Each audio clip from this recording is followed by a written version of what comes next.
Hello dear students, myself Ajay Chaudhary, मैं आपका biology mentor. तो हम CUT के लिए हिमालय एजू हब प्लेटफॉर्म जो है इसके ऊपर जुड़ेंगे।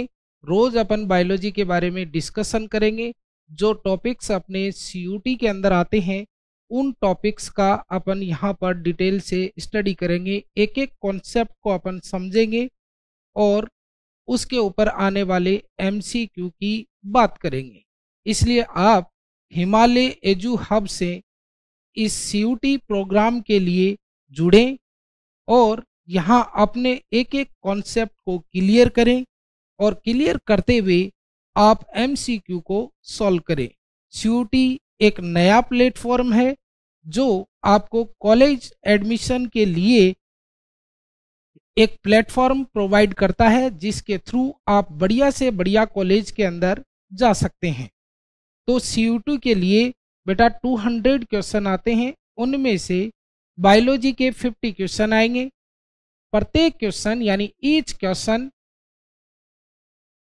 तो इसके लिए आप हिमालय एजू हब जो प्लेटफॉर्म है इससे जुड़े। आपको बहुत अच्छे यहाँ पर कॉन्सेप्ट क्लियर होंगे, आपको एक एक टॉपिक बहुत अच्छे से क्लियर करवाया जाएगा। तो आप हिमालय एजू हब के साथ जुड़ करके अपने CUT प्रोग्राम को कंप्लीट करें। डियर स्टूडेंट्स, मैं आपको यहाँ पर बायोलॉजी के टॉपिक लेऊंगा। पिछले 16 ईयर से मैं बायोलॉजी मेंटर के तौर पे काम कर रहा हूँ। इसलिए आप सभी स्टूडेंट हिमालय एजू हब के साथ जुड़ते हुए अपने बायोलॉजी से रिलेटेड कॉन्सेप्ट्स को बिल्डअप करें और अपने जो टॉपिक्स हैं उनको क्लियर करें।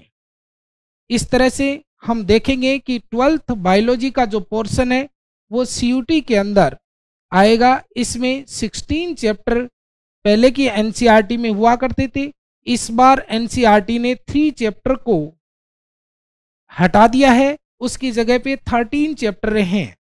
आपको पता है जो चैप्टर हटाए गए हैं उनमें chapter number 1 reproduction in organisms, इसके बाद में चैप्टर नंबर 9 जो आपके एग्रीकल्चर फील्ड से आता है, इसके साथ में रिप्रोडक्टिव टूल्स के बारे में वो बताता है, अपने ब्रीडिंग प्रोग्राम्स के बारे में बताता है। तो एक्चुअल में वो टॉपिक फार्मर्स के लिए हेल्पफुल है। इसके बाद में जो लास्ट टॉपिक आपका हटाया गया है वो इन्वायरमेंटल इश्यूज का टॉपिक हटाया गया है, लेकिन इन टॉपिक को भी अपन लास्ट के अंदर कवर करेंगे। तो हम देखते हैं कि हमारे सिलेबस में क्या आने वाला है। देखिए स्टूडेंट्स, पहला जो टॉपिक है यानी फर्स्ट टॉपिक अपना है वो रिप्रोडक्शन का है। इस टॉपिक में मैंने अभी आपसे बात की है कि इसमें जो आने वाला है वो रिप्रोडक्शन इन ऑर्गेनिज्म।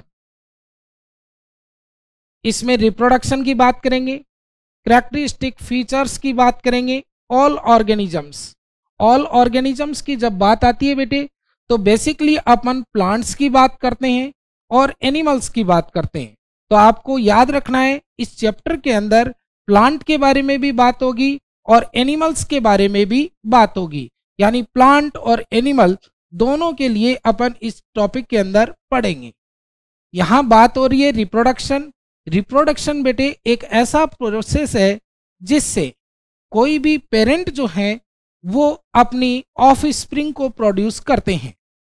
तो रिप्रोडक्शन के द्वारा हम कह सकते हैं कि ऑर्गेनिज्म जो है वो अपनी स्पीसीज को मेंटेन करके रखते हैं, यानी इसके द्वारा इंडिविजुअल्स अपनी ऑफ स्प्रिंग डेवलप करते हैं और इन ऑफ स्प्रिंग के द्वारा अपनी स्पीसीज के नंबर को मेंटेन करते हैं। इस तरह से इंडिविजुअल वर्क करेंगे। इंडिविजुअल की बात करेंगे तो बच्चे इसमें प्लांट और एनिमल दोनों की बात हो रही है। तो यहाँ पर जो रिप्रोडक्शन होगा, देखिए 2 टाइप का मोड दिया गया है। यहाँ पर 2 मोड्स हैं रिप्रोडक्शन के, asexual and sexual. Asexual reproduction के बारे में बच्चे आप जानते हैं कि एसेक्सुअल रिप्रोडक्शन एक रिप्रोडक्शन का ऐसा मोड है जिसमें हम ये कहेंगे कि गैमेट्स जो हैं वह प्रोड्यूस हो भी सकते हैं और गैमेट्स प्रोड्यूस नहीं भी हो सकते। जनरली हम जब एसेक्सुअल रिप्रोडक्शन पढ़ते हैं तो हम कहते हैं कि इसमें सिंगल पेरेंट जो होता है वो इन्वॉल्व होता है, यानी आप कह सकते हैं बच्चों कि इसके अंदर मेल और फीमेल जो पेरेंट हैं उनके इन्वॉल्व होने की ज़रूरत नहीं है। इनमें से जो फीमेल पेरेंट है वो सिंगल ही क्या कर देता है, ऑफ स्प्रिंग को प्रोड्यूस कर देता है। प्लांट्स की बात करें तो हम कह सकते हैं कि इसके अंदर प्लांट्स का जैसे रूट है, स्टेम है और लीव्स हैं, उनके द्वारा रिप्रोडक्शन होता है, तो उसको हम एसेक्सुअल रिप्रोडक्शन कहते हैं। तो बेसिकली प्लांट्स के संदर्भ में हम कह सकते हैं कि यहाँ पर प्लांट्स के सोमेटिक पार्ट्स जो हैं वो रिप्रोडक्शन में इन्वॉल्व होते हैं। ऐसे ही साथ में जब हम एसेक्सुअल रिप्रोडक्शन की बात करते हैं बच्चों, तो एसेक्सुअल रिप्रोडक्शन में गैमेट फॉर्मेशन मैंने बता दिया कि may be present may be absent.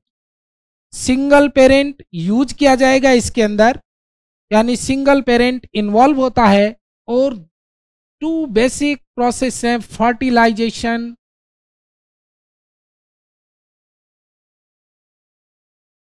And meiosis.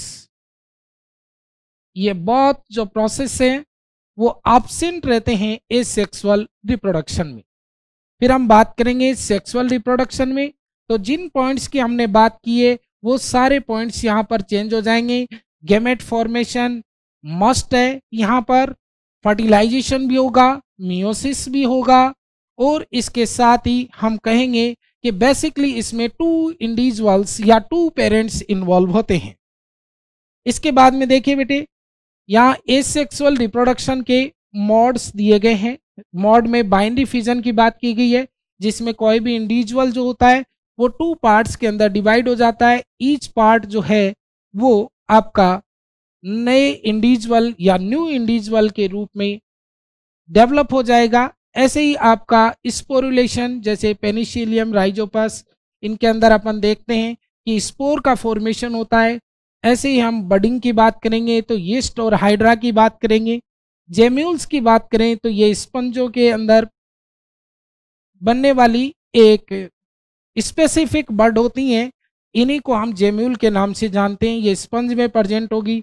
Fragmentation, आप देखेंगे कि बेसिकली फ्रेगमेंटेशन में क्या होता है कि कोई भी इंडिविजुअल है उसके फ्रेगमेंट्स बन जाते हैं, यानी वो पीसेज के अंदर डिवाइड हो जाता है और ईच जो फ्रेगमेंट होता है उससे न्यू इंडिविजुअल का फॉर्मेशन होता है। फिर हम बात करेंगे वेजिटेटिव प्रोपगेशन इन प्लांट्स। यहाँ पर वेजिटेटिव प्रोपगेशन के अंदर हम वेजिटेटिव पार्ट्स की बात करेंगे, जिसमें अपन ने रूट की बात की, स्टेम की बात की है, ऐसे ही अपन ने लीव्स की बात की। तो इसमें अपन पढ़ेंगे vegetative propagation by root, vegetative propagation by stem, vegetative propagation by leaves. इस तरह से आगे हम देखें। फिर सेक्सुअल रिप्रोडक्शन आ रहा है बेटे इन फ्लावरिंग प्लांट्स। इसमें हम फ्लावर की स्ट्रक्चर देखेंगे कि कौन सी फ्लावर की स्ट्रक्चर है जो सेक्सुअल रिप्रोडक्शन में इन्वॉल्व होती हैं। तो बेसिकली हम इसके अंदर एंड्रोसियम एंड गाइनोसियम की बात करेंगे। फिर development of female and male gametophytes, इनका डेवलपमेंट देखेंगे। यह बेसिकली अपना सेकंड चैप्टर है बच्चों, जिसके अंदर हम प्लांट रिप्रोडक्शन की बात करते हैं कि किस तरह से मेल जो गैमेटोफाइट है उसका डेवलपमेंट होगा, किस तरह से फीमेल गैमेटोफाइट का डेवलपमेंट होगा। इसमें बेसिकली अपन पॉलन ग्रेन के डेवलपमेंट तक देखेंगे और यहाँ पर ओव्यूल से हम एम्ब्रियो सेक के डेवलपमेंट तक की बात करेंगे। फिर यहाँ पर देखिए मोड ऑफ पॉलिनेशन है, उनके एजेंसीज हैं, एग्जाम्पल हैं, इन सब की हम बात करेंगे। फिर आउट ब्रीडिंग डिवाइसेज की बात करेंगे। Pollen pistil interaction, again very important topic, pollen pistil interaction, इसकी बात करेंगे। फिर आपका डबल फर्टिलाइजेशन, ये एंजियोस्पर्म प्लांट का बेटा most important and specific feature है। इसके बाद में पोस्ट फर्टिलाइजेशन इवेंट्स की बात करेंगे, जिसमें डेवलपमेंट ऑफ एंडोस्पर्म आता है, एम्ब्रियो आता है, डेवलपमेंट ऑफ सीड देखेंगे हम, ऐसे ही फॉर्मेशन ऑफ फ्रूट यानी कैसे फ्रूट्स का फॉर्मेशन होता है। फिर स्पेशल मोड देखेंगे, ये वेरी इंपॉर्टेंट पार्ट है अगेन बेटे, जिसमें एपोमिक्सिस, पार्थेनोकार्पी, ये कई बच्चे जो हैं वो कंफ्यूज हो जाते हैं कि पार्थेनोकार्पी एंड पार्थेनोजेनेसिस दोनों सेम टर्मिनोलॉजी हैं, but these are different terminology. So अपन देखेंगे कि पार्थेनोकार्पी किसको कहते हैं और पार्थेनोजेनेसिस किसको कहते हैं। माइनर फर्क आते हैं इन चीजों के अंदर और यही डिफ्रेंशिएट करते हैं कि आपके मार्क्स क्या होंगे। इसके बाद में हम पॉली एम्ब्रियोनी की बात करेंगे जो सिट्रस प्लांट्स के अंदर देखने को मिलती है। इसके बाद significance of seed and fruit formation की हम बात करेंगे। तो इस तरह से अपना ये सेक्सुअल रिप्रोडक्शन फ्लावरिंग प्लांट्स में चलेगा। फिर बेटे हम बात करेंगे ह्यूमन रिप्रोडक्शन की। ह्यूमन रिप्रोडक्शन की जब हम बात करते हैं तो ह्यूमन रिप्रोडक्शन के अंदर सबसे पहले हम बात करेंगे male and female reproductive systems की। मेल का रिप्रोडक्टिव सिस्टम क्या होगा और फीमेल का रिप्रोडक्टिव सिस्टम क्या होगा। इनमें बेसिकली वेरी इंपॉर्टेंट पार्ट है इनके primary sex organs. Primary sex organ की बात करें तो मेल के पास टेस्टिस होते हैं, फीमेल के पास ओवेरी हैं। दोनों के अंदर किस तरह से स्पर्म और एग का फॉर्मेशन होता है उन सब चीजों को अपन पढ़ेंगे कि किस तरह से स्पर्म जो है वो डेवलप होता है। ठीक है, तो आपको यहाँ पर बताया गया है कि मेल और फीमेल के रिप्रोडक्टिव सिस्टम की बात होगी, माइक्रोस्कोपिक एनाटॉमी ऑफ टेस्टिस और ओवेरी यानी दोनों की इंटरनल स्ट्रक्चर की हम बात करेंगे। फिर हम गैमेटोजेनेसिस देखेंगे। गैमेटोजेनेसिस में दोनों चीज देखेंगे बेटा, स्पर्मेटोजेनेसिस एंड oogenesis। स्पर्मेटोजेनेसिस में हम देखेंगे कि किस तरह से प्रीमोर्डियल जर्म सेल जो होती है उस सेल से और किस तरह से स्पर्म का डेवलपमेंट होता है। ऐसे ही oogenesis में हम देखेंगे कि फीमेल जर्म सेल से किस तरह से ओवम का डेवलपमेंट होता है। इसके बाद में बेटे हम मेंस्ट्रुअल साइकिल देखेंगे। ये आपको पता है कि ह्यूमन जो फीमेल है या आप कह सकते हैं कि प्राइमेट फीमेल्स का एक वेरी इंपॉर्टेंट फीचर है। फिर इसके बाद में हम फर्टिलाइजेशन देखेंगे कि किस तरह से एग एंड स्पर्म जो हैं वो आपस में फ्यूज होते हैं और जाइगोट का फॉर्मेशन होता है। Embryo development up to blastocyst formation. Embryo development की हम बात करते हैं तो बच्चों आपको पता है कि सबसे पहले स्पर्म और एग जब आपस में फ्यूज होते हैं तो उनके फ्यूजन से एक डिप्लॉयड स्ट्रक्चर का फॉर्मेशन होता है। इस डिप्लॉयड स्ट्रक्चर को हम जाइगोट के नाम से जानते हैं और इस जाइगोट से लेकर के एम्ब्रियो बनने तक के जो प्रोसेस हैं उनकी हम इसके अंदर बात करेंगे। कहने का मतलब कि किस तरह से मोरुला बनता है, किस तरह से ब्लास्टुला बनता है और किस तरह से गेस्ट्रुला बनता है और इस गेस्ट्रुला से आगे एम्ब्रियो का डेवलपमेंट किस तरह से होता है, इन सब चीजों को हम यहाँ पर डिस्कशन करने वाले हैं। इसके बाद में बच्चों देखिए इम्प्लांटेशन।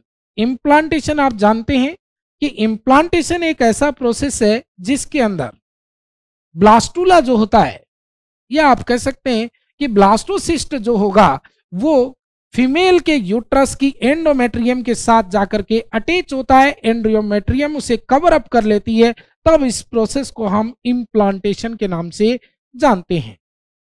इसके बाद में प्रेगनेंसी की बात करेंगे जिसके अंदर अपन एम्ब्रियो के 9 मंथ के डेवलपमेंट की बात करेंगे, प्लासेंटा फॉर्मेशन बात करेंगे हम, फिर पार्चुरेशन की बात करेंगे कि किस तरह से 9 मंथ कंप्लीट होने के बाद में कौन से हार्मोनल जो फीचर्स हैं वो आपको हेल्प करेंगे पार्चुरेशन के अंदर, उनकी हम बात करेंगे। इसके बाद में lactation, again very important part. इसके अंदर बेटा हम लैक्टेशन के अंदर मिल्क फॉर्मेशन की बात करेंगे और किस तरह से ब्रेस्ट फीडिंग बच्चे के लिए इंपॉर्टेंट है उस चीज की हम बात करेंगे। यहीं पर एक इंपॉर्टेंट टॉपिक आता है कोलेस्ट्रम और एक इंपॉर्टेंट एंटीबॉडी आती है जिसकी हम बात इसके अंदर करेंगे। इसके बाद में बेटे रिप्रोडक्टिव हेल्थ, ये at this time very important feature है, वेरी इंपॉर्टेंट टॉपिक है रिप्रोडक्टिव हेल्थ। रिप्रोडक्टिव हेल्थ बेटे एक ऐसा टॉपिक है जो आज के यानी मॉडर्न सोसाइटी के अंदर हर पर्सन को इसकी नॉलेज होनी जरूरी है। इसलिए 12th क्लास के अंदर आप बच्चों को अवेयर करने के लिए गवर्नमेंट ने इस टॉपिक को अटैच किया है। ये बहुत ही इंपॉर्टेंट टॉपिक है। इसमें से 2 या 3 क्वेश्चन अपॉइंट होते हैं और बिल्कुल स्ट्रेट फॉरवर्ड क्वेश्चन आते हैं जो आप देखेंगे इसके अंदर। देखिए, नीड ऑफ रिप्रोडक्टिव हेल्थ, यानी हम देखेंगे कि हमें रिप्रोडक्टिव हेल्थ की रिक्वायरमेंट क्यों हुई। Prevention of sexually transmitted disease, यानी एसटीडी से हम प्रोटेक्शन कैसे कर सकते हैं। इसके अंदर कुछ बैरियर्स की बात भी की गई है एसटीडी से प्रोटेक्शन के लिए, उन सब की हम बात करेंगे। Birth control need and method, यानी बर्थ कंट्रोल के कौन कौन से मेथड हो सकते हैं, जिसके अंदर हम जानते हैं कि नेचुरल मेथड है, बैरियर मेथड है और इंट्रा यूटेराइन डिवाइसेज हैं जिनको आईयूडी के नाम से जानते हैं। और लास्ट में आप पिल्स पढ़ेंगे और सबसे लास्ट में आप क्या पढ़ेंगे बच्चों?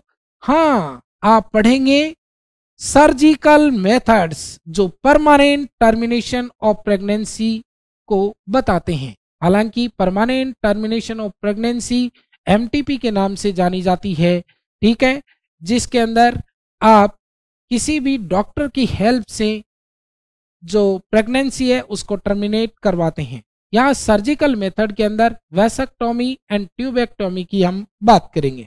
तो हमने यहाँ पर वेसेक्टोमी ट्यूबेक्टोमी की बात कर ली और साथ में आपको एमटीपी के बारे में भी बता दिया। ये रहा medical termination of pregnancy MTP. ऐसे ही कॉन्ट्रासेप्शन, कॉन्ट्रासेप्शन के अंदर आपको बताया जाएगा कि पिल्स के यूज से किस तरह और आईयूडी की हेल्प से किस तरह से हम स्पर्म और एग को कांटेक्ट में आने से बचा सकते हैं। नेक्स्ट है बेटा अमाइनो सिंथेसिस। अमाइनो सिंथेसिस के अंदर हम एक मेम्ब्रेन की बात करेंगे जो ह्यूमन एम्ब्रियो के सराउंडिंग में होती है, जिसे हम एमनियन के नाम से जानते हैं। ये एमनियन जिस फ्लूइड को सराउंड करती है उस फ्लूइड को हम एमनियोटिक फ्लूइड के नाम से जानते हैं। इस एमनियोटिक फ्लूइड को एक इंजेक्शन की हेल्प से लिया जाता है और इस एमनियोटिक फ्लूइड में एम्ब्रियो से जो सेल्स हैं वो उतरती हैं, उन्हीं सेल्स का स्टडी करके उनके क्रोमोसोम्स की, ठीक है, उनके डीएनए की या जीन की, या आप कह सकते हैं कि उसके अंदर हम जेनेटिक डिसऑर्डर्स का पता लगाते हैं, ठीक है। इसके बाद में इनफर्टिलिटी की बात करेंगे हम। इनफर्टिलिटी आप कह सकते हैं कि मॉडर्न डेज में इनफर्टिलिटी एक बहुत बड़ी प्रॉब्लम के रूप में डेवलप हुई है। इस अनफर्टिलिटी से हम किस तरह से कपल जो हैं उनको निजात दिला सकते हैं, इसके बारे में हम बात करेंगे, ठीक है। यानी इनफर्टाइल जो कपल है उनको फर्टाइल कंडीशन में किस तरह से हम कन्वर्ट कर सकते हैं, कौन सी टेक्निक्स हैं जो इसके अंदर हेल्प कर सकती हैं। इसीलिए हमने लिखा असिस्टेड रिप्रोडक्टिव टेक्नोलॉजीज। इसमें हम आईवीएफ की बात करेंगे, जिफ्ट की बात करेंगे, गिफ्ट की बात करेंगे, ठीक है। तो इस तरह से ये चैप्टर अपना चलेगा। साथ में इसके अंदर हम जो एसटीडी हैं जिनमें एड्स की बात करते हैं, हम गोनेरिया की बात करते हैं, सिफिलिस की बात करते हैं, जेनाइटल हर्पिस की बात करते हैं, इन सभी डिजीज को हम पढ़ेंगे और इनके सिम्टम्स क्या होते हैं, उन सिम्टम्स का बेसिस पर हम किस तरह से इनका ट्रीटमेंट लेंगे, इन सब चीज़ों की हम बात करेंगे। अगेन वेरी इंपॉर्टेंट टॉपिक जो आपकी सेकेंड यूनिट में है, जेनेटिक्स एंड इवोल्यूशन। बेसिकली ये यूनिट 3 चैप्टर्स को कवर करती है, जिसमें फर्स्ट चैप्टर आता है principle of inheritance and variations. यहां पर आप देखेंगे कि 2 टर्म आएंगे शुरुआत में कि जेनेटिक्स हम किसको कहते हैं, तो collective study of heredity and variation. Heredity क्या होती है, इनहेरिटेंस क्या होती है, इनमें क्या माइनर डिफरेंस है, सब चीजें आपको देखने को मिलेंगी बच्चों, ठीक है। जब हम जुड़ेंगे तो सारी चीजें क्लियर करेंगे, आपका कोई भी कंफ्यूजन बाकी नहीं रहेगा। ये आ गया पहला हेरेडिटी। फिर हम बात करेंगे वेरिएशन की। ठीक है, हेरेडिटी में हम जानते हैं कि जेनेटिक करेक्टर जो होते हैं वो पेरेंट टू ऑफ स्प्रिंग, या आप कह सकते हैं from one generation to another generation किस तरह से ट्रांसफर होते हैं, इन सब चीज़ों की हम इसके अंदर बात करेंगे। ऐसे ही हम वेरिएशन की बात करें तो हम जानते हैं सेक्सुअली रिप्रोड्यूस जो ऑफ स्प्रिंग्स होती हैं वो पेरेंट से डिफरेंट होती हैं, सम डिफरेंसेस को शो करती हैं। ये डिफरेंस कैसे आते हैं, इन सब चीज़ों की हम इसके अंदर बात करने वाले हैं। इसके बाद में मेंडेलियन इनहेरिटेंस, यानी मेंडल ने जो पी प्लांट के ऊपर एक्सपेरिमेंट किए थे उनकी बात करेंगे। कौन से करेक्टर्स को उसने चूज किया था, उनके कॉन्ट्रासेप्टिव ट्रेट्स क्या थे, इसके साथ monohybrid cross, dihybrid cross, incomplete dominance, codominance, test cross. इसके बाद में आप बात करेंगे साइटोप्लाज्मिक इनहेरिटेंस, इसके अंदर हम देखेंगे। इसके साथ law of dominance, law of segregation, law of independent assortment, ये सब मेंडेलियन इनहेरिटेंस के अंदर आते हैं बेटे। ये देखिए आपको दे दिया इनकम्प्लीट डोमिनेंस, को dominance, multiple alleles. Multiple alleles में अपन देखेंगे जैसे ब्लड ग्रुप वगैरह हैं, इनका हम इनहेरिटेंस की बात करेंगे। And inheritance of blood group आई गया यहाँ पर। प्लियोट्रोपिक जीन की बात करेंगे। Elementary idea of polygenic inheritance की बात करेंगे। Chromosome theory very important of inheritance. इसके बाद में क्रोमोसोम एंड जीन की बात करेंगे। सेक्स डिटर्मिनेशन, सेक्स डिटर्मिनेशन बेटा हम कह सकते हैं कि हमारी जो एनसीईआरटी है उसमें 2 चैप्टर्स के अंदर आता है। ये ह्यूमन में जो सेक्सुअल रिप्रोडक्शन है वहां पर भी, या ह्यूमन रिप्रोडक्शन जो है उसमें भी सेक्स डिटर्मिनेशन आता है, और जेनेटिक्स वाले टॉपिक में भी सेक्स डिटर्मिनेशन आता है। लेकिन जब जेनेटिक्स में ये सेक्स डिटर्मिनेशन आएगा तो यहाँ पर हम वेरियस जो ऑर्गेनिज्म है उन सब के अंदर सेक्स डिटर्मिनेशन की बात करेंगे। तो आपको दे दिया in human, bird, honey bee. फिर देखिए लिंकेज एंड क्रॉसिंग ओवर, जिनकी बात मॉर्गन ने की थी, जिनके लिए मॉर्गन को जाना जाता है। ठीक है, फादर ऑफ मॉडर्न जेनेटिक्स जिसे अपन कहेंगे, यानी आप कह सकते हैं कि मॉडर्न जेनेटिक्स में भी एक्सपेरिमेंटल जेनेटिक्स जो है उसका फादर किसको बोला जाता है, टीएच मॉर्गन को बोला जाता है, जिसने ड्रोसोफिला मेलानोजेस्टर के ऊपर अपने एक्सपेरिमेंट किए थे। उसके बेसिस पर उन्होंने लिंकेज बताया, सेक्स लिंकेज बताई, क्रॉसिंग ओवर के बारे में बताया, क्रिस क्रॉस इनहेरिटेंस के बारे में बताया, और लिंकेज मैप बताया ड्रोसोफिला के अंदर।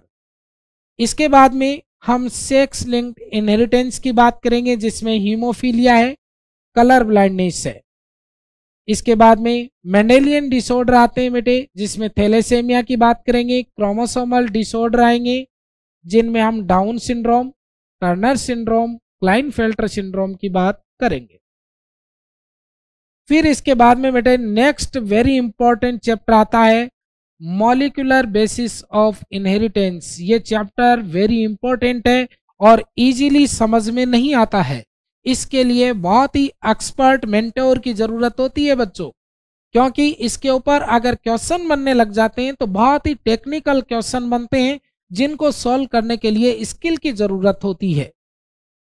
देखिए यहाँ पर सर्च फॉर जेनेटिक मटेरियल, किस तरह से जेनेटिक मटेरियल को डिस्कवर किया गया, फिर डीएनए को जेनेटिक मटेरियल किस तरह से माना गया है, फिर स्ट्रक्चर ऑफ डीएनए देखेंगे, आरएनए की स्ट्रक्चर की बात करेंगे, फिर इतने 2 मीटर जो लॉन्ग जो डीएनए है उसको किस तरह से एक छोटी सी सेल के न्यूक्लियस के अंदर पैक किया जाता है। फिर हम डीएनए रेप्लिकेशन की बात करेंगे बच्चों, एक ऐसा टेक्निक, ऐसा प्रोसेस जिसमें डीएनए से डीएनए का फॉर्मेशन किया जाता है, डीएनए रेप्लिकेशन कहलाता है। फिर सेंट्रल डोगमा पढ़ेंगे। सेंट्रल डोगमा के अंदर हम देखेंगे कि डीएनए से डीएनए का फॉर्मेशन होता है, डीएनए से आरएनए बनता है, आरएनए से प्रोटीन बनती है। तो आप कह सकते हैं कि जेनेटिक इंफॉर्मेशन का यूनिडायरेक्शनल फ्लो होता है। इसी को हम सेंट्रल डोगमा के नाम से जानते हैं। ये जो आपका जेनेटिक इंफॉर्मेशन है ये बच्चों डीएनए से स्टार्ट होकर के प्रोटीन तक पहुंचती हैं सेंट्रल डोगमा में। ठीक है बच्चों। इसके बाद में हम ट्रांसक्रिप्शन की बात करेंगे। ट्रांसक्रिप्शन एक ऐसा प्रोसेस है बच्चों जिसके अंदर हम डीएनए जो होता है उससे हम आरएनए का फॉर्मेशन करते हैं। ठीक है। इसके बाद में जेनेटिक कोड की बात करेंगे। चाहे प्रोकैरियोट हो चाहे यूकैरियोट हो, सब में जेनेटिक कोड सेम होते हैं। फिर हम ट्रांसलेशन, ट्रांसलेशन एक ऐसा प्रोसेस है बेटा जिसके अंदर आरएनए के पास जो इंफॉर्मेशन होती है उन इंफॉर्मेशन के बेसिस पर हम प्रोटीन को सिंथेसाइज करते हैं। तो आप कह सकते हैं कि आरएनए से प्रोटीन सिंथेसिस का जो प्रोसेस है वो ट्रांसलेशन कहलाता है। फिर gene expression and gene regulation. आपको पता है जीन एक्सप्रेशन क्या है? एक तरीके से जेनेटिक जो करेक्टर होते हैं बच्चों, इन जेनेटिक करेक्टर को एक्सप्रेस करने के लिए जिस स्ट्रक्चर की जरूरत होती है वही यूनिट क्या कहलाती है? जीन कहलाती है। तो हम कह सकते हैं कि जेनेटिक करेक्टर को एक्सप्रेस होने के लिए gene must be present and gene must be express. इसके बाद में हम लेक ओपेरोन की बात करेंगे, इसमें ह्यूमन जीनोम की बात करेंगे, ह्यूमन जीनोम प्रोजेक्ट की बात करेंगे, डीएनए फिंगरप्रिंटिंग की बात करेंगे। ठीक है बच्चों।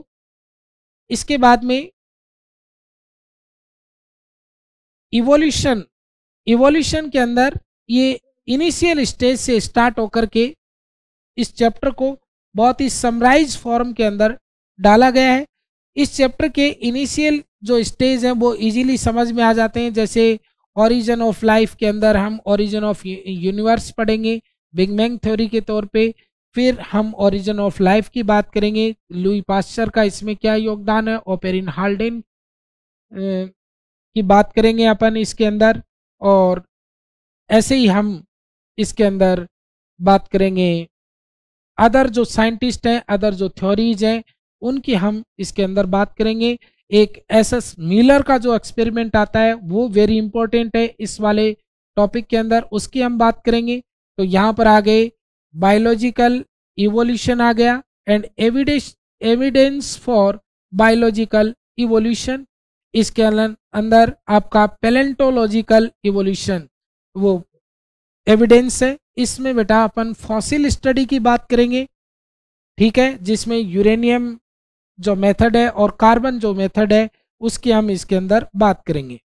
फिर कंपैरेटिव एनाटॉमी, इसके अंदर अपन होमोलॉगस ऑर्गन, एनालॉगस ऑर्गन की बात करेंगे। फिर एम्ब्रियोलॉजिकल एविडेंस की हम बात करेंगे।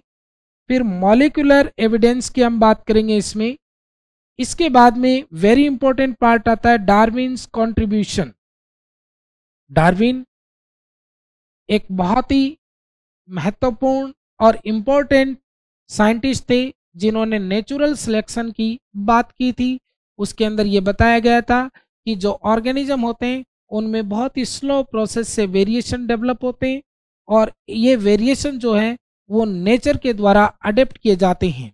नेचर जिन वेरिएशन को सिलेक्ट करती है वो ऑफ स्प्रिंग इन्वायरमेंट में सरवाइव करती है, रिप्रोड्यूस होती है और अपनी स्पीसीज को मेंटेन रखती है।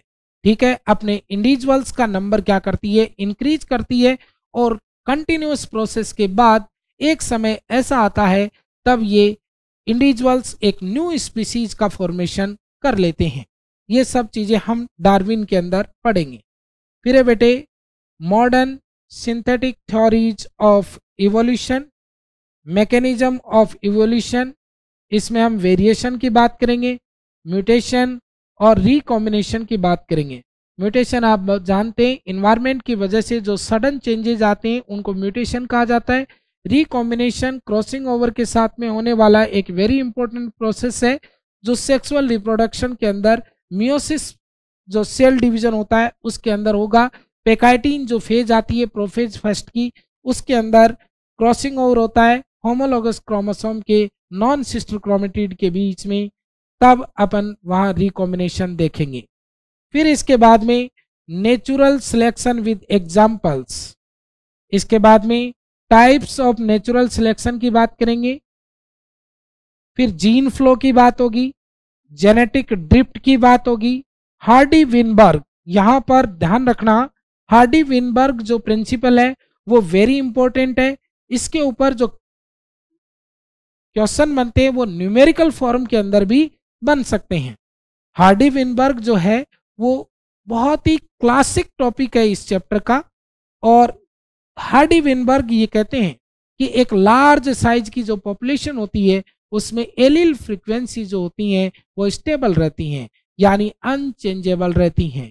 इसलिए हम वहां देखते हैं p plus q equal to 1 या p स्क्वायर, हम पढ़ेंगे p square plus 2pq plus q square equal to 1। ये आप कह सकते हैं कि जेनेटिक बैलेंस थ्योरी इसको बोला जाता है, ठीक है। लेकिन याद रखना हार्डी विनबर्ग एक लार्ज साइज पॉपुलेशन के ऊपर लागू होता है, स्मॉल साइज पॉपुलेशन के ऊपर ये लागू नहीं होता है। इसके बाद में adaptive radiation, again very important topic है इसका बेटे, एडेप्टिव रेडिएशन। एडेप्टिव रेडिएशन आपको पता है कि कॉमन एंसेस्ट्री को शो करती है और उसके बाद में ये जो एंसेस्टर है उनसे न्यू स्पीसीज के फॉर्मेशन को बताती है। तो ओरिजिन आपका सेम पॉइंट से होता है और फिर ये डाइवर्ट हो जाती हैं डिफरेंट एरियाज के अंदर, इसलिए हम इसको एडेप्टिव रेडिएशन के नाम से जानते हैं। यहाँ पर हम ऑस्ट्रेलिया के प्लासेंटल मैमल्स और ऑस्ट्रेलिया के मार्सुपियल के एग्जाम्पल देखते हैं। इसके बाद में एक यहाँ पर आपको कंपैरिजन की बात की गई थी, उस कंपैरिजन के अंदर हम देखेंगे कि एडेप्टिव रेडिएशन जब मोर देन 1 हो जाती हैं तो ये कॉन्वर्जेंट इवोल्यूशन को शो करती हैं और कॉन्वर्जेंट इवोल्यूशन के अंदर हम कंपैरेटिव स्टडी करते हैं ऑस्ट्रेलियन प्लासेंटल मैमल्स की एंड मार्सुपियल मैमल्स की बच्चों। इसके बाद में ह्यूमन इवोल्यूशन की बात की गई है जो आपका ड्रायोपिथेकस से स्टार्ट होकर के होमोसेपियंस तक चलेगा, ठीक है। ड्रायोपिथेकस और रामापिथेकस इनिशियल स्टेज में लिए गए, जिनमें से ये देखना है कि कौन ह्यूमन का ज्यादा क्लोज है और कौन एप्स के ज्यादा क्लोज में है। इस तरह से ये चैप्टर बच्चों चलेगा। नेक्स्ट आपका आता है बायोलॉजी एंड ह्यूमन वेलफेयर। इसमें देखिए बेटे हेल्थ एंड डिजीज वाला जो चैप्टर है ये वेरी इंपॉर्टेंट चैप्टर है बच्चों। इसमें हम पैथोजन की बात करेंगे। पैथोजन एक ऐसे एजेंट होते हैं बेटे जो ह्यूमन के अंदर डिजीज को कॉज करते हैं। तो आप कह सकते हैं कि डिजीज कॉजिंग जो एजेंट होते हैं वो पैथोजन कहलाते हैं। इसके बाद में हम बात करेंगे पैरासाइट्स कॉजिंग ह्यूमन डिजीज। इनमें मलेरिया की बात होगी, फाइलेरियसिस की बात होगी, एस्केरियसिस की बात होगी, टाइफॉइड की बात होगी, pneumonia, common cold, amoebiasis, ringworm, इन सब की हम स्टडी करेंगे। इसके साथ में बेसिक कॉन्सेप्ट्स हैं जो इम्यूनोलॉजी से रिलेटेड है, जैसे वैक्सीन्स क्या होती हैं, ठीक है, किस तरह के वैक्सीन्स के टाइप क्या हैं और किस तरह से वो डिजीज प्रोटेक्शन में आपकी हेल्प करती हैं। कैंसर पढ़ेंगे, अगेन वेरी इंपॉर्टेंट टॉपिक आ गया यहाँ पर, HIV एंड एड्स।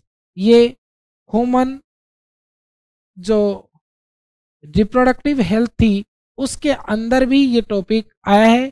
फिर एडोलसेंस यानी आपकी यंग एज की बात होगी, ड्रग एंड एल्कोहल एब्यूज की बात होगी।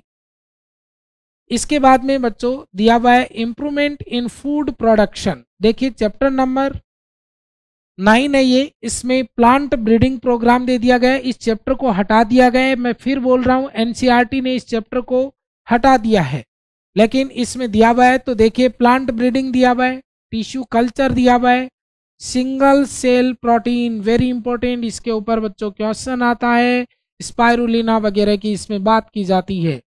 बायो फोर्टिफिकेशन, एपी कल्चर आ गया, यानी किस तरह से हनी बी प्रोडक्शन किया जाता है। इसके बाद में एनिमल हस्बेंड्री की बात हो रही है। फिर वेरी इंपॉर्टेंट टॉपिक बेटा, बहुत ही छोटा बहुत ही इंपॉर्टेंट टॉपिक है, माइक्रोब इन ह्यूमन वेलफेयर। इस टॉपिक से बच्चों हमेशा 2 या 3 क्वेश्चंस आते हैं, बहुत ही स्ट्रेट फॉरवर्ड क्वेश्चन आएंगे, क्लियर कट क्वेश्चन आएंगे, कोई कंफ्यूजन इन क्वेश्चंस के अंदर नहीं होता है। बहुत ही अच्छा टॉपिक है, छोटा टॉपिक है, मात्र एक बार पढ़ने के बाद में 20 मिनट्स का ये चैप्टर रहता है। तो देखिए, in house hold food processing, इसके अंदर हम देखेंगे कि कर्ड का फॉर्मेशन कैसे किया जाता है, इडली सांभर कैसे बनते हैं, यानी खाने की चीजें भी आएंगी इसमें, ठीक है। तो इन चीजों को देखेंगे। एक साउथ इंडियन ड्रिंक है जिसको हम टॉडी के नाम से जानते हैं, ये पाम ट्री के लेटेक्स से उसको बनाया जाता है, उसकी हम बात करेंगे। फिर इंडस्ट्रियल प्रोडक्ट, इसके अंदर बिवरेज आती हैं बच्चे, ठीक है। उसके अंदर हम क्या देखेंगे कि एल्कोहलिक जो ड्रिंक्स बनती हैं उनको इंडस्ट्रियल प्रोडक्ट के अंदर बात करेंगे। साथ ही इसमें ब्रेड वगैरह जो बनती हैं उनकी भी हम बात करेंगे। ऐसे ही सीवेज ट्रीटमेंट, ये अगेन वेरी इंपॉर्टेंट और वर्तमान समय का सबसे बड़ा इश्यू है सीवेज ट्रीटमेंट, इसकी हम बात करेंगे। एनर्जी जनरेशन की बात करेंगे, यानी किस तरह से बायोगैस का फॉर्मेशन इसके अंदर किया जाता है। और फिर biocontrol agents and biofertilizers. इसी के साथ इसके अंदर अभी यहाँ पर बताया नहीं गया है, कुछ अपन देखेंगे कि बायोकेमिकल जो प्रोडक्ट हैं उनकी भी बात करेंगे, जैसे स्टेटिन की बात करेंगे, साइक्लोस्पोरिन ए की बात करेंगे हम, ठीक है। ये जो प्रोडक्ट हैं इनकी हम बात करेंगे कि किस तरह से ये ह्यूमन के लिए यूजफुल है। ऐसे ही हम लाइपेज की बात करेंगे, प्रोटीएजेज, पैक्टिनेज की हम बात करेंगे इसी के अंदर, ठीक है। तो इन सब चीज़ों की अपन इसके अंदर बात करेंगे बच्चों। नेक्स्ट देखिए, unit number 4, biotechnology and its application. ये टॉपिक भी अपने आप में बहुत ही स्पेशलाइज्ड टॉपिक है और इतना अच्छा, इतना बढ़िया कॉन्सेप्चुअल टॉपिक है कि अगर आपको एक एक कॉन्सेप्ट समझा दिया जाए तो बेटा मिडनाइट में भी उठा करके पूछा जाए कि बच्चे हमें बायोटेक्नोलॉजी के बारे में बताओ तो आप इजीली बता पाएंगे। देखिए इसमें क्या आता है, principle and process of biotechnology. फिर जेनेटिक इंजीनियरिंग की बात की जाएगी। अब जेनेटिक इंजीनियरिंग में एक टॉपिक दिया गया है बेटे, रिकॉम्बिनेंट डीएनए टेक्नोलॉजी। रिकॉम्बिनेंट यानी दोबारा कंबाइन करना है डीएनए को, यानी कोई भी डीएनए जो होता है उसके अंदर कोई हार्मफुल जीन है, या आप कह सकते हैं कि ऐसा जीन जो डिजेनरेट हो गया है या म्यूटेंट हो गया है और उस इंडिविजुअल के लिए वो जीन हार्मफुल हो गया है, उस जीन को कट किया जाता है, उसकी जगह हेल्दी जीन को इंट्रोड्यूस किया जाता है, तब बना हुआ न्यू डीएनए रिकॉम्बिनेंट डीएनए कहलाता है। ये रिकॉम्बिनेंट डीएनए किस तरह से बनेगा इसकी हम इसके अंदर बात करेंगे। इसको बनाने के लिए जो मॉलिक्यूलर सीजर्स की रिक्वायरमेंट पड़ती है, जिसे हम रेस्ट्रिक्शन एंडोन्यूक्लिएज एंजाइम के नाम से जानते हैं, उनकी हम बात करेंगे। ऐसी application of biotechnology in health and agriculture की बात करेंगे। ह्यूमन इंसुलिन की बात करेंगे। आप जानते हैं बेटे इंसुलिन जो है उसकी डेफिशिएंसी की वजह से डायबिटीज मेलाइटिस नामक एक डिजीज हो जाता है।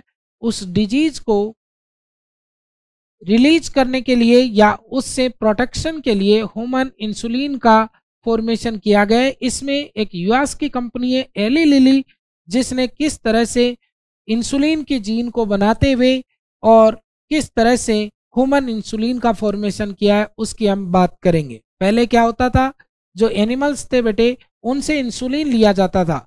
एनिमल्स से इंसुलिन लेकर के उसको इंजेक्शन की फॉर्म में या टेबलेट की फॉर्म में जब हम देते हैं तो वो अदर एनिमल का इंसुलिन होने के कारण हमारी बॉडी के लिए फॉरेन पार्टिकल हो जाता है और वहाँ पर इम्यूनोलॉजी आप कह सकते हैं इम्यून सिस्टम से रिलेटेड प्रॉब्लम्स क्रिएट हो जाती हैं।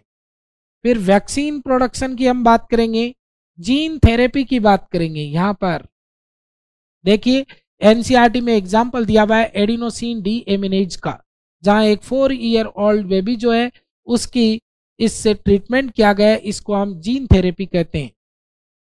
ऐसे ही आप जेनेटिकली मॉडिफाइड ऑर्गेनिज्म जिसमें बीटी क्रॉप्स के अंदर आपको पता है कि बच्चों आपके जो एग्जाम्पल दिया गया है वो बीटी कॉटन का है कि किस तरह से हम एक कॉटन को बेसिलस thuringiensis, यहाँ बीटी का जो मीनिंग है वो क्या है, बेसिलस thuringiensis, उसकी जीन लेकर के किस तरह से हम कॉटन प्लांट को बॉल वॉर्म से प्रोटेक्ट कर सकते हैं, ये सब आपको इसके अंदर देखने को मिलेगा।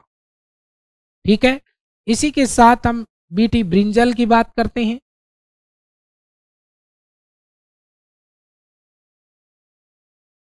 ठीक है, ऐसे ही अपन ने एक एग्जाम्पल देखेंगे बीटी मेज का। बेसिलस thuringiensis के पास बेटे बीटी जीन होती है। इस बीटी जीन के द्वारा एक प्रोटीन का फॉर्मेशन किया जाता है जो टॉक्सिक प्रोटीन होती है। ये प्रोटीन बेसिलस thuringiensis के लिए इनएक्टिव फॉर्म में होती है, लेकिन जैसे ही मिडगट के अंदर पहुंचती है तो वहां की एल्कलाइन पीएच की वजह से ये एक्टिव होकर के टॉक्सिक प्रोटीन के अंदर कन्वर्ट हो जाती है, और जो पैथोजन होगा यानी जो इंसेक्ट होता है उस इंसेक्ट की जो मिडगट होती है उसकी एपिथेलियम के अंदर पोर क्रिएट कर देगा जिससे उसकी डेथ हो जाती है। ऐसे ही हम बेटे ट्रांसजेनिक एनिमल्स की बात करेंगे, बायो सेफ्टी इश्यूज की बात करेंगे, बायोपायरेसी क्या होती है, बायोपेटेंट क्या होते हैं। बायोपेटेंट आपको पता है कि किसी भी एजेंसी या किसी भी इंडिविजुअल की जो आप कह सकते हैं कि मेंटल जो रिसर्च होती है उस मेंटल रिसर्च को किस तरह से गवर्नमेंट के द्वारा प्रोटेक्शन दी जाती है उसको हम बायोपेटेंट कहते हैं, जिसमें किसी भी व्यक्ति की जो रिसर्च होती है उसका कोई अन्य कंट्री या अन्य व्यक्ति जो है वो बिना किसी आप कह सकते हैं कि परमिशन के यूज नहीं कर सकता। बायोपायरेसी क्या है कि मान लो कि मैंने कोई टेक्निक डेवलप की और मेरी टेक्निक को कोई दूसरा चुरा ले जाए और वो उस टेक्निक का उपयोग करे और मुझे उस टेक्निक का कोई भी रिवर्समेंट नहीं मिले, तो उस कंडीशन को हम बायोपायरेसी के नाम से जानते हैं। नेक्स्ट देखिए बच्चों, यूनिट 5 इकोलॉजी एंड इन्वायरमेंट। इसमें बेसिकली 4 चैप्टर को इंक्लूड किया जाता है। जैसे फर्स्ट चैप्टर है आपका ऑर्गेनिज्म एंड इन्वायरमेंट, सेकंड जो आपका आएगा ये एक बायोडाइवर्सिटी का यहाँ पर कॉम्बिनेशन दिया गया है, एक आपको इकोसिस्टम का दिया गया है और एक आपको इन्वायरमेंटल इश्यूज दिए गए हैं। ये बेसिकली 4 चैप्टर इसके अंदर इंक्लूड किए जाते हैं। ऑर्गेनिज्म एंड वो इन्वायरमेंट के अंदर अपन देखेंगे कि हैबिटेट क्या होता है, नीके क्या होता है, पॉपुलेशन किसे कहते हैं, इकोलॉजी किसे कहते हैं, इकोलॉजिकल एडेप्टेशन क्या होते हैं, पॉपुलेशन इंटरेक्शन क्या होंगे जिसमें आप mutualism, competition, predation, parasitism, population attributes, growth, birth rate, death rate and age distribution की बात करेंगे। एज डिस्ट्रीब्यूशन के अंदर बेटे अपन एज पिरामिड्स की बात करेंगे, जिसके अंदर हमें उन पिरामिड को देख करके ये डिटरमाइन करना होता है कि ये पॉपुलेशन स्टेबल है, ये पॉपुलेशन डिक्लाइनिंग है और ये पॉपुलेशन ग्रोइंग है। ठीक है, इसके बाद में इकोसिस्टम के अंदर देखिए पैटर्न्स की बात होगी, कंपोनेंट्स की बात होगी कि इकोसिस्टम के कंपोनेंट्स कौन से होते हैं, जिसके अंदर बायोलॉजिकल और ए बायोलॉजिकल कंपोनेंट की अपन बात करेंगे। प्रोडक्टिविटी की बात होगी जिसमें primary productivity and secondary productivity, gross productivity and net productivity की अपन इसके अंदर बात करेंगे। फिर एक इंपॉर्टेंट टॉपिक है बेटे डीकम्पोजिशन, ये बहुत ही इंपॉर्टेंट है, इस डीकम्पोजिशन की बात करेंगे अपन। फिर देखिए अगला टॉपिक है अपना एनर्जी फ्लो।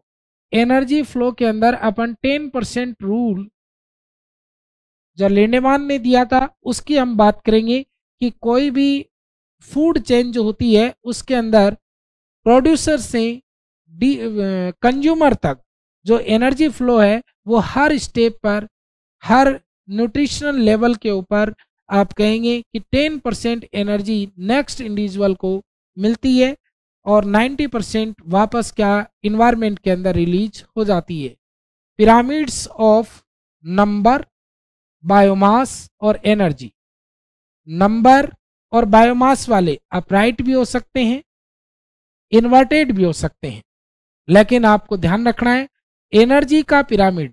अभी मैंने आपको यहाँ पर बताया कि आपके पास प्रोड्यूसर है, फिर प्राइमरी कंज्यूमर, फिर सेकेंडरी कंज्यूमर, इसके बाद में टर्सरी कंज्यूमर आएगा। प्राइमरी प्रोड्यूसर से प्राइमरी कंज्यूमर, प्राइमरी से सेकेंडरी कंज्यूमर, फिर टर्सरी कंज्यूमर। यहाँ 10% एनर्जी आगे जाएगा, 90% रिलीज हो जाएगा। यहाँ भी 10% इसके अंदर जाएगा, सेकेंडरी कंज्यूमर के पास 90% अगेन रिलीज हो जाएगा।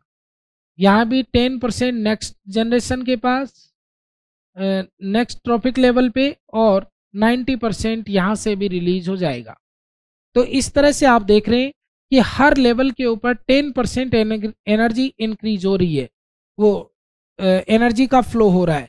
तो ऐसी कंडीशन में प्रोड्यूसर के पास मैक्सिमम एनर्जी है और टर्सरी या टॉप कंज्यूमर जो है उसके पास मिनिमम एनर्जी है। तो इसके जब भी आप पिरामिड बनाएंगे तो ऑलवेज अपराइट पिरामिड बनेंगे इस तरह से, ये प्रोड्यूसर, ये प्राइमरी कंज्यूमर, ये सेकेंडरी कंज्यूमर। इसलिए हम कहते हैं कि एनर्जी के पिरामिड जो होते हैं वो ऑलवेज अपराइट होते हैं।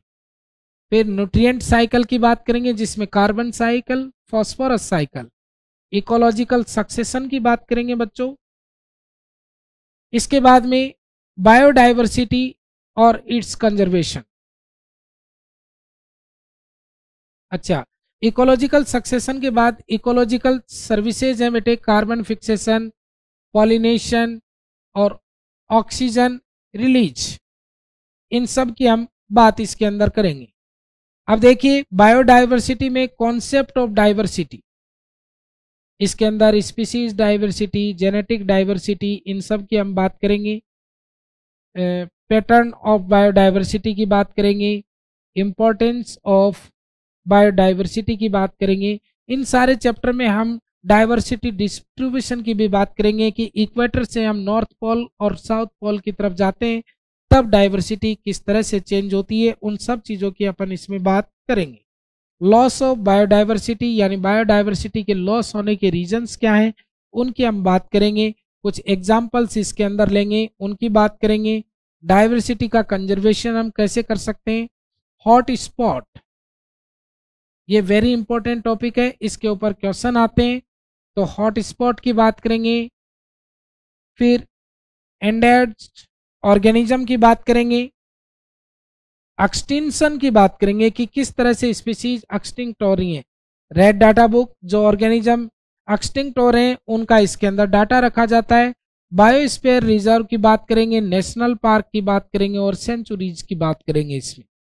और लास्ट टॉपिक है अपना इन्वायरमेंटल इश्यू, जिसमें बेटे हम पॉल्यूशन और उसको कंट्रोल करने की बात करते हैं।